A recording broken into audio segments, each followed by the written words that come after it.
America के California शहर में यूरोक लोग रहते हैं। कैलिफोर्निया में रहने वाले मूल अमेरिकियों का ये सबसे बड़ा ग्रुप है। इनकी भाषा यूरोक थी और हर कोई अपनी भाषा में ही बात करता था, लेकिन 19वीं सदी से इसमें बदलाव की शुरुआत हो गई।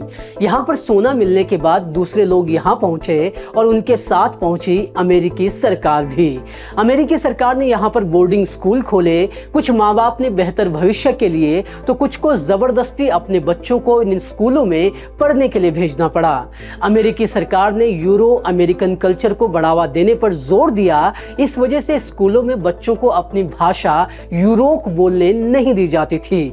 अगर कोई बच्चा अपनी भाषा में बात करता तो उसे सजा दी जाती। कुछ उसी तरह जिस तरह आज कुछ इंग्लिश मीडियम स्कूलों में हिंदी या दूसरी भाषा बोलने की मनाही होती है। स्कूल की वजह से बच्चों ने आपस में यूरोक भाषा में बात करना छोड़ दिया। धीरे धीरे वे अपने माँ बाप से भी दूसरी भाषा में बात करने लगे। बच्चों ने बोलना शुरू किया, मुझे समझ तो आ जाती है लेकिन बोलने नहीं आती। धीरे धीरे कुछ माँ बाप ने भी अपने बच्चों के साथ दूसरी भाषा में बात करना शुरू कर दिया और इस तरह 19वीं सदी में ही इस भाषा को मृत्युशैया यानी डेथ बेड पर लिटा दिया गया। 1900 का साल आते आते ये भाषा विलुप्त होने के कगार पर पहुंच गई। माँ बाप बुजुर्ग होकर चल बसे, तब जो बच्चे थे वो अब माँ बाप बने, लेकिन इन्हें यूरोक भाषा नहीं आती थी। भाषा नहीं आती थी तो ये अपने बच्चों से भी बोल नहीं पाए और इस तरह महज 2-3 पीढ़ियों के अंतराल में यूरोक भाषा विलुप्त हो गई। आज यूरोक समाज में कोई ऐसा व्यक्ति नहीं बचा है जो इस भाषा को बोलता और समझता हो और 2013 में इसके आखिरी स्पीकर की मौत होने के बाद ये भाषा विलुप्त हो गई है। अब इसे वापस लाने के लिए देशव्यापी प्रोग्राम चलाए जा रहे हैं, लेकिन इसे पूरी तरह सजीव करना अभी भी दूर की कौड़ी है। अमेरिका के कैलिफोर्निया की इस कहानी को जरा अपनी मातृभाषा गढ़वाली, कुमाऊनी और जौनसारी या फिर किसी भी दूसरी भाषा से जोड़कर देखिए। स्कूलों में आपकी मातृभाषाएं ना के बराबर पढ़ाई जा रही हैं। पलायन की वजह से आधा से ज्यादा पहाड़ शहरों में बस गया है। शहरों में बसे पहाड़ी आपस में तो छोड़िए, कई अपने घर में ही मातृभाषा में बात नहीं करते। मौजूदा वक्त में मुझे समझ तो आती है लेकिन बोलने नहीं आती कहने वाली जमात खड़ी हो चुकी है। ये मुझे समझ में आती है लेकिन बोलने नहीं आती वाले युवाओं की जमात जब माँ बाप बनेंगे तो ये अपने बच्चों से चाह कर भी अपनी भाषा में बात नहीं कर पाएंगे, क्योंकि इन्हें बोलने ही नहीं आती। माँ बाप बोलेंगे नहीं तो बच्चों को भी ये भाषा नहीं आएगी और जब वे बच्चे माँ बाप बनेंगे तब तक आपकी भाषाएं या तो लुप्त हो चुकी होंगी या फिर चंद बुजुर्ग लोग इसे बोलने वाले बचे होंगे और इस तरह आपकी अपनी भाषाएं गढ़वाली, कुमाऊनी और जौनसारी इतिहास के पन्नों में कहीं दबी जरूर मिलेंगी, लेकिन इन्हें बोलने वाला कोई बचा नहीं होगा। अगर आपको लगता है कि मैं कुछ ज़्यादा ही सोच रहा हूं तो जान लीजिए कि यूरोक भाषा को विलुप्ति के कगार पर पहुंचने के लिए सिर्फ 40 साल लगे थे। विलुप्ति के इस सफर पर गढ़वाली, कुमाऊनी, जौनसारी की शुरुआत हो चुकी है। जी हाँ, यूनेस्को ने जहाँ जौनसारी को डेफिनेटली इंडेंजर्ड कैटेगरी में रखा है तो वहीं गढ़वाली, कुमाऊनी को वल्नरेबल श्रेणी में रखा गया है। यूनेस्को की डेफिनेटली इंडेंजर्ड की परिभाषा के मुताबिक अब बच्चे इस भाषा को घर पर बोलते ही नहीं हैं। इस स्टेज पर भले ही माँ बाप अपनी मातृभाषा में बात कर रहे होंगे लेकिन बच्चे मातृभाषा में जवाब नहीं देते। वहीं वल्नरेबल श्रेणी में यूनेस्को के मुताबिक वो भाषाएं हैं जिन्हें घर के कुछ बच्चे बोल लेते हैं। हालांकि ये बच्चे भी इस भाषा को सिर्फ घर में या अपने माता पिता और दादा दादी के साथ ही बोलते हैं, यानी कि सोसाइटी में जब वो बाहर जाते हैं तो इस भाषा में बात नहीं करते। और स्थिति इतनी खराब है कि तुम तलक मातृभाषा की बात पहुंचाना खातिर हमने भी हिंदी में ही वीडियो बनाण पैनी छे। कि पहाड़ी भाषाओं में बनाई जाने वाली रिपोर्ट्स को देखने और समझने वाले कम ही लोग हैं। खैर, इस लंबी चौड़ी कहानी के बाद अगर आपके पास संयम हो और अपनी भाषाओं की हकीकत जानने के आप इच्छुक हों तो आगे हम आपको बता रहे हैं कि कैसे 1837 में ही कुमाऊनी उत्तराखंड के शासन की भाषा बनते बनते रह गई। समझेंगे कि कैसे आप अपनी भाषाओं से दूर होकर ना सिर्फ भाषा बल्कि पूरी एक संस्कृति की हत्या कर रहे हैं। बता रहे हैं कि उत्तराखंड की भाषाएं आखिर कितनी समृद्ध हैं। हम आपको बता रहे हैं कि कैसे जिन भाषाओं को कई लोग बोल और समझ भी नहीं पाते, उन भाषाओं में अंग्रेजी मूवी डब हो चुकी है। दुनिया के महान लेखकों में से एक लियो टॉल्स्टॉय और रविंद्रनाथ टैगोर की गीतांजलि भी अनुवादित हो चुकी है। हम आपको बता रहे हैं कि कैसे हमारी मातृभाषाओं को विलुप्ति के कगार पर पहुंचाने में सरकारों ने भी अहम रोल निभाया है। आप जानेंगे कि गढ़वाली कुमाऊनी को बोली बताने वाले लोग आखिर क्यों गलत हैं। जानेंगे कि संविधान की 8वीं अनुसूची में इन भाषाओं के आने से क्या बदल जाएगा, और इसके साथ ही हम आपको बताएंगे कि आप इन भाषाओं को कहां सीख और समझ सकते हैं। जी हाँ, इन भाषाओं में यूनिवर्सिटी लेवल पर कोर्सेज अवेलेबल हैं, बस किसी को पता ही नहीं है। तो चलिए आज अपनी भाषाओं के इतिहास, भूगोल, संभावनाएं और खतरों के बारे में जानते हैं। चलिए आज अपनी मातृभाषा की बात करते हैं।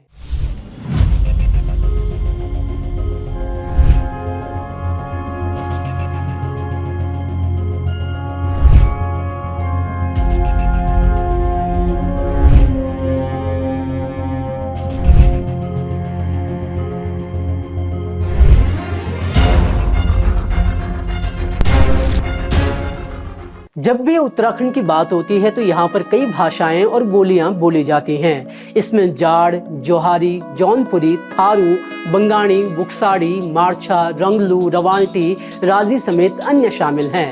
लेकिन सबसे ज़्यादा बोली और समझी जाने वाली 3 प्रमुख भाषाएं गढ़वाली, कुमाऊनी और जौनसारी हैं। जी.ए. ग्रेशन ने लैंग्वेजेस ऑफ उत्तराखंड में भी इन तीनों को भाषाओं का दर्जा दिया है और इनके अलग अलग स्वरूपों को बोलियां बताया है। आज भले ही ये भाषाएं संघर्ष कर रही हों, लेकिन इन्होंने कई सदियों का स्वर्ण काल देखा है, खासकर गढ़वाली और कुमाऊनी ने।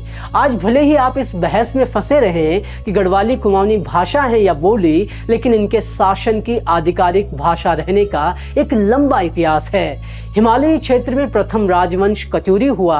गढ़वाली के राजभाषा रहने के प्रारंभिक भाषाई साक्ष्य इसी राजवंश काल से हैं।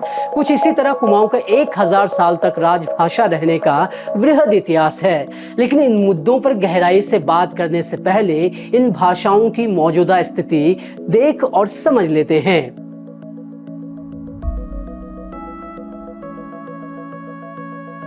ये राजभाषाओं से लेकर साहित्य की भाषाएं रही हैं, लेकिन आज स्थिति बदतर होती जा रही है।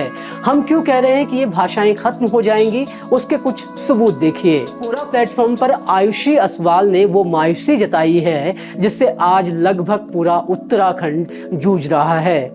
आयुषी लिखती हैं कि पिता की नौकरी की वजह से हम शहरों में शिफ्ट हो गए।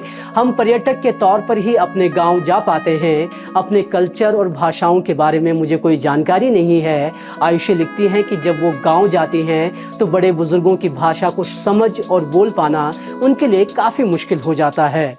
वो कहती हैं कि अपनी भाषा के नाम पर उन्हें सिर्फ भेड़ू पाको गाना आता है, वो भी सही शब्दों के साथ नहीं। वो आखिर में लिखते हैं, इसे बताने में दुखी महसूस कर रही हूँ, लेकिन मैं इस स्थिति की पीड़ित और गवाह दोनों ही हूँ। इसी तरह का एक कमेंट रेडिट पर देखिए। यहाँ पर किसी ने सवाल पूछा है कि क्या आप अपनी डेली लाइफ में गढ़वाली कुमाऊनी इस्तेमाल करते हैं। उसके जवाब में एक यूजर की प्रतिक्रिया देखिए। अपने रोजमर्रा के जीवन में मैं कुमाऊनी से ज्यादा हिंदी का इस्तेमाल करता हूँ। घर पर माता पिता, दादा दादी के साथ कुमाऊनी में बात करता हूँ। वो आगे बताते हैं कि घर पर उनके पिता उनकी माँ और उनसे हिंदी में बात करते हैं, लेकिन पिता अपने छोटे भाई से कुमाऊनी में बोलते हैं। माँ मुझसे कुमाऊनी में बात करती है, लेकिन दूसरों से हिंदी में। टाइम्स ऑफ इंडिया की 2015 की ये रिपोर्ट देखिए। इसमें दिल्ली में रहने वाली मंजू गैरोला कहती हैं कि भाषाओं का संरक्षण हमारी प्राथमिकता नहीं है। वो कहती हैं कि हम अपने बच्चों को अच्छा जीवन, अच्छा रोजगार देना चाहते हैं और ये सब गढ़वाली कुमाऊनी सीखकर नहीं होने वाला। मंजू गैरोला ने और पहले के जो अनुभव यूजर्स ने लिखे हैं, ये सिर्फ इनका अनुभव नहीं है, बल्कि उत्तराखंड के हजारों लाखों युवाओं और माता पिता का है। एक तरफ तो समाज और घर में हम अपनी भाषाओं से दूर होते जा रहे हैं और दूसरी तरफ रही सही कसर सरकारें पूरी कर रही हैं। कैसे, वो भी समझ लीजिए। देखिए, भारत के जितने भी राज्य हैं उनके पास ये स्वतंत्रता है कि वो एक से ज़्यादा राजभाषा रख सकते हैं। पूर्वोत्तर राज्यों ने इसका बखूबी इस्तेमाल किया है। यहाँ के कई राज्यों ने विलुप्ति के कगार पर खड़ी भाषाओं को अपनी आधिकारिक राजभाषा के तौर पर चुना हुआ है। मणिपुर ने मैथेई, असम ने बोडो, त्रिपुरा ने कोक बोरोक, मिजोरम ने मिजो, मेघालय ने गारो और खासी को राजभाषा रखा है। जब उत्तराखंड की सरकार को भी यही मौका मिला तो उसे गढ़वाली, कुमाऊनी, जौनसारी या किसी और भाषा की चिंता नहीं सताई, उसे चिंता हुई संस्कृत की। जी हाँ, उत्तराखंड की आधिकारिक पहली राजभाषा हिंदी है और दूसरी संस्कृत है। देखिए, हम यहाँ पर संस्कृत के खिलाफ नहीं हैं, लेकिन संस्कृत को बचाने के लिए पूरा देश जुटा हुआ है, लेकिन जो हमारी भाषाएं हैं उनके लिए कोई खड़ा नहीं है। बता दें कि 2010 में तत्कालीन मुख्यमंत्री रमेश पोखरियाल निशंक ने इसकी घोषणा की थी। 2019 में पौड़ी पहला जिला बना था जहां पर गढ़वाली भाषा में पाठ्यक्रम तैयार किया गया था। पहली से लेकर 5वीं कक्षा तक के लिए किताबें तैयार की गईं, लेकिन सरकारी प्रोत्साहन न मिलने की वजह से ये प्रयास महज 1 साल में ही ठप हो गया। ये पाठ्यक्रम कोविड काल में ही बंद हो गया था। उसके बाद से आज तक न तो प्रशासन ने और ना ही शासन ने बच्चों को मातृभाषा का ज्ञान देने वाली इस योजना को आगे बढ़ाने की दिशा में कोई सार्थक कदम उठाया। अब न्यू एजुकेशन पॉलिसी में जरूर ये कहा गया है कि अपनी मातृभाषा को स्कूलों में पढ़ाया जाए, लेकिन इस तरफ भी अभी कोई सार्थक प्रयास होते दिखे नहीं हैं।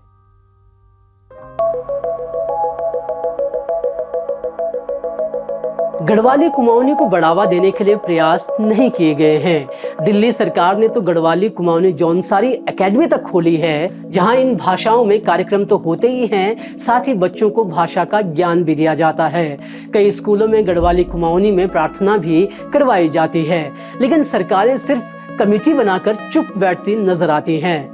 आज अगर आप गढ़वाली कुमाऊनी भाषाओं को सीखना चाहते हैं या फिर इनमें सर्टिफिकेशन कोर्स करना चाहते हैं तो गढ़वाल और कुमाऊं यूनिवर्सिटी में इन भाषाओं में कोर्स करवाए जाते हैं। दून यूनिवर्सिटी में भी गढ़वाली कुमाऊनी भाषा सीखने का कोर्स है, उसका पूरा करिकुलम है, लेकिन इन कोर्सेज को लेकर जागरूकता ना के बराबर है। आज आप गूगल कीबोर्ड पर गढ़वाली कुमाऊनी में टाइप कर सकते हैं।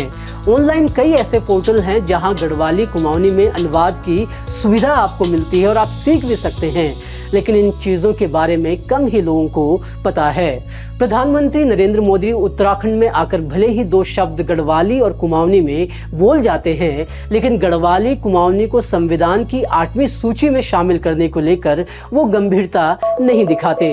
सतपाल महाराज इसको लेकर कई बार आवाज उठा चुके हैं, लेकिन कुछ नहीं हुआ। 8वीं अनुसूची में नेपाली भाषा तक शामिल है, लेकिन गढ़वाली कुमाऊनी नहीं। राज्य सरकारों की तरफ से भी इस सूची में इन भाषाओं को शामिल करने के लिए सार्थक प्रयास होते नजर नहीं आते। संविधान की 8वीं अनुसूची में शामिल होने से इन भाषाओं को प्रोत्साहन मिलने की उम्मीद है। जानकार बताते हैं कि गढ़वाली और कुमाऊनी में साहित्य के साथ ही शब्दकोश और व्याकरण पर भी काम हुआ है, जबकि दूसरी कई भाषाएं हैं जिनमें ऐसा देखने को नहीं मिलता। इसके बावजूद हमारी सरकारें एक मानक गढ़वाली और कुमाऊनी तैयार नहीं कर पाई है। मानक का मतलब यहाँ पर यह है कि एक ऐसी लिपि जो देवनागरी में भी हो सकती है, जिसमें पाठ्यक्रम तैयार किए जा सकते हैं, जिसमें वो भाषाओं की अलग अलग बोलियों का एक रूप नजर आता है। अब अगर आप ये जानना चाहते हैं कि कैसे हमारी भाषाएं लुप्त हो जाएंगी और इनके लुप्त होने से क्या बदलेगा, तो आप आगे हिस्ट्री वाला पार्ट स्किप करके सीधे कंक्लूजन पर पहुंच सकते हैं, जहां पर हमने इसको लेकर के बात की है। लेकिन अगर आप गढ़वाल और कुमाऊं की समृद्ध भाषा का इतिहास और भूगोल जानना चाहते हैं तो आप इस वीडियो को यहाँ से आगे देखते रहें। गढ़वाली और कुमाऊनी भाषाओं को लेकर अलग अलग लेखकों के 2 मत हैं। एक मत के मुताबिक ये भाषाएं दरद खस से निकली हैं, तो दूसरा मत ये कहता है कि इनकी उत्पत्ति शौरसेन अपभ्रंश से हुई है। कुमाऊनी भाषा के संदर्भ में बात करें तो लैंग्वेजेस ऑफ उत्तराखंड में G.A. ग्रेसन इसे खसों की भाषा बताते हैं। वो बताते हैं कि चंद राजवंशों के दौर में राजस्थान समेत दूसरे हिस्सों से कुमाऊं की तरफ राजपूतों का पलायन होता रहा। ये लोग मुसलमान आक्रांताओं से बचने के लिए पहाड़ियों की तरफ आए। जब ये आए तो कुमाऊं के खस जो खुद को राजपूत बताते थे, उनके विवाह और अन्य संबंध इन पलायन कर आए राजपूतों से लगने लगे और इसका असर सिर्फ यहाँ की संस्कृति पर ही नहीं बल्कि भाषा पर भी पड़ा। इसका परिणाम ये हुआ कि यहाँ बोली जाने वाली खस भाषा का स्वतंत्र रूप धीरे धीरे खत्म होने लगा और ये बाहर से आए और यहाँ के स्थानीय लोगों की भाषा मिक्स बनकर कुमाऊनी बन गई। कुछ यही तर्क प्रोफेसर केशव दत्त रुवाली अपनी किताब कुमाऊनी भाषा और संस्कृति में देते हैं। वो कहते हैं कि हिमालय के इस भूभाग पर किरात, राजी, खस, कत्यूरी और चंद वंश रहे। इन लोगों ने अपने अपने तरीके से इन भाषाओं को प्रभावित किया। ग्रियसन गढ़वाली को भी इंडो आर्यन की भाषा बताते हैं। वो कहते हैं कि जिस तरह बाहर से आए राजपूतों ने कुमाऊनी को प्रभावित किया, उसी तरह गढ़वाली भी प्रभावित हुई। यही वजह है कि गढ़वाली और कुमाऊनी एक दूसरे के काफी करीब नजर आती हैं। इसी बात का समर्थन केशव दत्त रुवाली भी करते हुए नजर आते हैं। वो कहते हैं कि 9वीं और 10वीं शताब्दी तक पैसाची दरद भाषी मानव समाज इस क्षेत्र में निवास करता रहा होगा। बाद में इस क्षेत्र में राजस्थान, गुजरात, बंगाल, महाराष्ट्र, मध्य एवं दक्षिण भारत से कई लोग तीर्थ यात्रा करने तो कुछ मुस्लिम आक्रांताओं से बचने के लिए यहाँ बस गए। इन नए लोगों ने यहाँ की भाषा को प्रभावित किया। यही वजह है कि हरिशंकर जोशी गढ़वाली और कुमाऊनी को बंगाली और मराठी से ज्यादा प्रभावित बताते हैं। भारतीय भाषा लोक सर्वेक्षण हरिशंकर जोशी के हवाले से बताता है कि इन दोनों भाषाओं पर ब्रज और अवधी भाषा का प्रभाव भी नजर आता है। शुरुआती कुमाऊनी और गढ़वाली संस्कृत निष्ठ थी, यानी कि आज जो परिष्कृत कुमाऊनी और गढ़वाली भाषा हमें नजर आती है उसमें संस्कृत के शब्द बहुतायत में इस्तेमाल किए जाते थे। गढ़वाली भाषा का उदय हिंदी से भी पहले हुआ माना जाता है, जिसकी पुष्टि गढ़वाली भाषा में प्राप्त पुरातात्विक अभिलेखों से हो जाती है। लेकिन गढ़वाली का मानक स्वरूप न होने की वजह से ये मजबूत रूप में बाहर न आ सकी और खड़ी नहीं हो सकी। कत्यूरी काल के ललित शूर के पांडुकेश्वर और कंडारा गढ़ी से मिले ताम्र पत्रों की भाषा पहाड़ी मानी जाती है। माना जाता है कि वर्तमान गढ़वाल में प्रारंभिक भाषाई साक्ष्य इसी राजवंश काल के हैं। बता दें कि कत्यूरी हिमालय का पहला राजवंश था। गढ़वाली की राजभाषा होने के कई और प्रमाण भी मिलते हैं। गढ़वाली का लिखित स्वरूप 1455 ईस्वी से होने के प्रमाण हैं। देवप्रयाग मंदिर विषयक महाराजा जगतपाल के दान पात्र अभिलेख में संस्कृत निष्ठ गढ़वाली का प्रयोग मिलता है। वहीं देवलगढ़ में अजयपाल का लेख अजयपाल को धर्म पाथो भंडारी कराओ पूर्ण गढ़वाली में है। सिर्फ यही नहीं, नांदल शिव काली मंदिर मंडप अभिलेख संस्कृत और गढ़वाली मिश्रित है। टिहरी गढ़वाल में लक्ष्मी नारायण मंदिर की नींव के पत्थर पर 1785 ईस्वी का लेख टिहरी की गढ़वाली में है। डॉक्टर यशवंत सिंह कठोच ने दिउल केदारेश्वर मंदिर के अभिलेख प्रकाशित किए हैं। इसमें वजीर चंद्रमणि डंगवाल की 24 अगस्त 1757 की सनद से लेकर 9 मई 1836 को महाराजा सुदर्शन शाह की सनद गढ़वाली में लिखी हुई मिलती हैं। इससे पता चलता है कि पंवार काल में गढ़वाली राजभाषा के तौर पर रही है। वहीं कुमाऊनी भाषा की बात करें तो चंद राजाओं के दरबार की राजभाषा कुमाऊनी रही है। इसके कई परिमाण मिलते हैं। भारतीय भाषा सर्वेक्षण के मुताबिक चंद राजाओं ने कुमाऊनी भाषा में ताम्र पत्र भी छपवाए। अगर अभय चंद के संवत 911 यानी 989 में जो ताम्र पत्र मिला है उसे ही पहला ताम्र पत्र माना जाए तो इस भाषा का 1000 साल तक राजभाषा रहने का इतिहास है। वहीं केशव दत्त रुवाली अपनी किताब कुमाऊनी भाषा और संस्कृति में बताते हैं कि 14वीं शताब्दी से पहले कुमाऊनी भाषा किस तरह रही होगी ये कहना मुश्किल है। वो कुमाऊनी भाषा की विकास यात्रा को 3 हिस्सों में बांटते हैं, आदिकाल, मध्यकाल और आधुनिक काल। इन हिस्सों में वो अलग अलग ताम्र पत्रों और सबूतों का हवाला देते हुए कुमाऊनी को परिभाषित करते हैं। भारतीय भाषा लोक सर्वेक्षण के मुताबिक कुमाऊनी का अपना स्वरूप 18वीं शताब्दी तक स्पष्ट होता गया।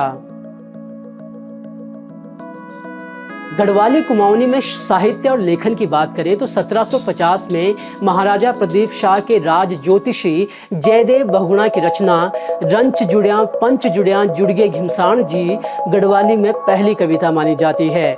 1820 के आसपास ईसाई मिशनरियों ने बाइबिल न्यू टेस्टामेंट का गढ़वाली अनुवाद करवाया था। अमेरिकी मिशनरियों ने 1876 में गोस्पेल ऑफ मैथ्यूज का गढ़वाली अनुवाद किया।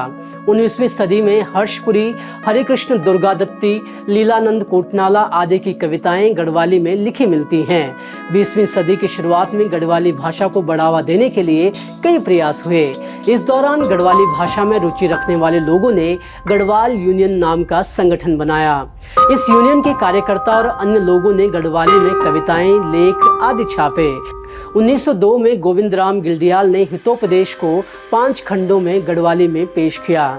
डॉक्टर उमेश चमोला ने टॉलस्टॉय की कहानी 6 फुटे जमीन और विमल नेगी व महेशानंद ने गीतांजलि का गढ़वाली अनुवाद किया है। अखिलेश अलखानिया ने मधुशाला का गढ़वाली अनुवाद किया है। इनके अलावा नेशनल बुक ट्रस्ट इंडिया ने 50 हिंदी बाल साहित्य की पुस्तकों का गढ़वाली अनुवाद करवाया है। वहीं कुमाऊनी में लेखन की बात करें तो भारतीय भाषा सर्वेक्षण के मुताबिक पंडित रामभद्र त्रिपाठी की चाणक्य नामक पुस्तक की कुमाऊनी टीका 1728 में मिलती है। किताब के मुताबिक लोक रत्न पंत गुमानी कुमाऊनी भाषा के पहले कवि हुए। वो कुमाऊनी के अलावा हिंदी, संस्कृत और नेपाली में भी लिखा करते थे।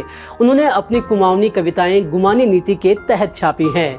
गुमानी के अलावा 1894 में भैरव दत्त जोशी की किताब सुख को बांटो, 1897 में चिंतामणि जोशी की दुर्गा समेत कई किताबें लिखी गई हैं। 20वीं सदी में भी गढ़वाली और कुमाऊनी में काफी ज्यादा लेखन हुआ है और जो आज तक निरंतर जारी है।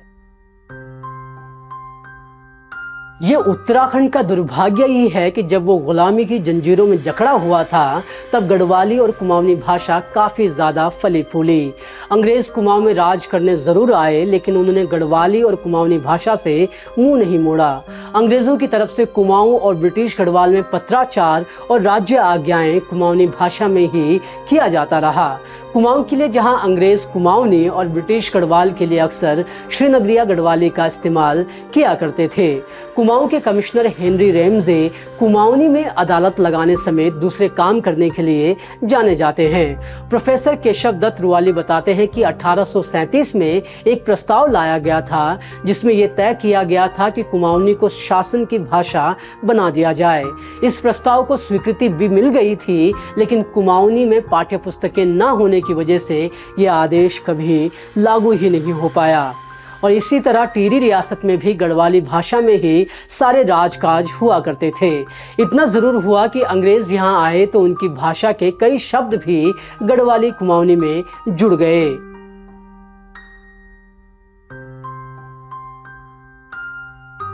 अंग्रेज राज तक गढ़वाली और कुमाऊनी प्रमुख भाषाएं थी जिनमें सरकारों और राजाओं के राजपाट हुआ करते थे। देश की आज़ादी भी स्थानीय भाषाओं के आधार पर लड़ी गई। देश की आज़ादी के लिए जब गोविंद बल्लभ भाई पंत और अन्य नेता कुमाऊं में आते तो वो कुमाऊनी में ही जोरदार भाषण देते। स्वातंत्र्य वीर कुमाऊनी में ही पैम्पलेट छापने और पत्राचार करने के लिए जाने जाते हैं। लेकिन आज़ादी के बाद हमारी भाषाओं की दुर्गति होने की शुरुआत हो गई। ऐसा नहीं है कि आज़ादी के बाद इनमें लेखन नहीं हो रहा था लेकिन इनकी महत्ता जरूर कम होने लगी। शेखर पाठक भारतीय भाषा लोक सर्वेक्षण में लिखते हैं कि असली संकट आज़ादी के बाद शुरू हुआ जब अंग्रेजी और हिंदी ने घुसपैठ करनी शुरू कर दी। पहाड़ के लोग शहरों की तरफ आने लगे, कोई नौकरी के लिए, कोई पढ़ाई के लिए, और कुछ ऐसे शुरुआत हुई अपनी भाषा यानी दुध बोली खोने की।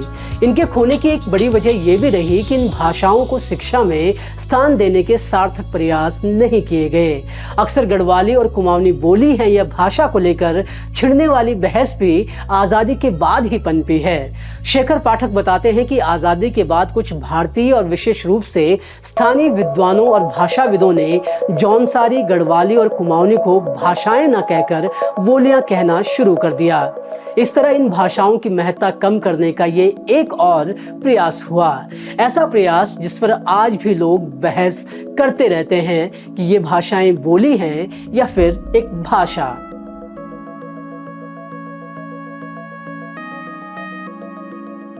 भाषा के जाने माने विद्वान प्रोफेसर गणेश देवी कहते हैं कि जिस भाषा में लिखा नहीं जा रहा है वो भाषा जल्द लुप्त हो रही है।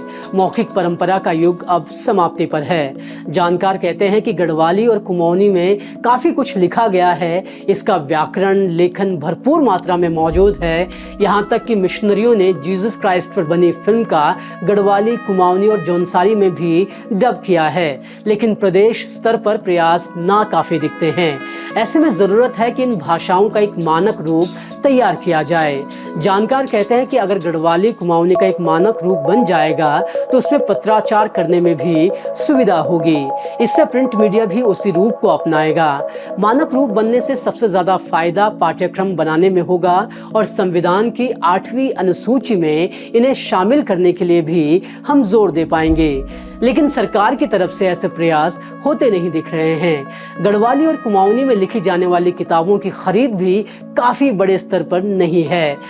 धाद और प्रहरू जैसी गढ़वाली कुमाऊनी भाषा की पत्रिकाएं भी जद्दोजहद के बीच निकल रही हैं, लेकिन जब तक सरकार की तरफ से पुख्ता प्रयास नहीं किए जाते तब तक इन दोनों भाषाओं को लुप्त होने से बचाने में काफ़ी चुनौतियां आएंगी। आज का युवा अपनी भाषा बोल नहीं पा रहा, कल का युवा इसे समझ भी नहीं पाएगा, और जब ना बोलने वाले और ना ही समझने वाले कोई भी नहीं बचेगा तो ये भाषाएं कहाँ से बचेंगी। इसी सवाल और विचार के साथ हम आपको छोड़े जाते हैं। सोचिए कि आप अपने स्तर पर इन भाषाओं को बचाने के लिए क्या कर सकते हैं। खुद से ये सवाल पूछिए, क्योंकि जब भाषाएं लुप्त होती हैं तो सिर्फ भाषा नहीं बल्कि पूरी एक संस्कृति लुप्त हो जाती है। गढ़वाली, कुमाऊनी, जौनसारी बहुत व्यापक है, समृद्ध इतिहास है। इसको बचाया जा सकता है अगर सरकार और यहाँ के लोग मिलकर प्रयास करें। इसी के साथ अगर आपको हमारी ये रिपोर्ट पसंद आई हो तो हमारे इस रिपोर्ट को लाइक और शेयर ज़रूर करें।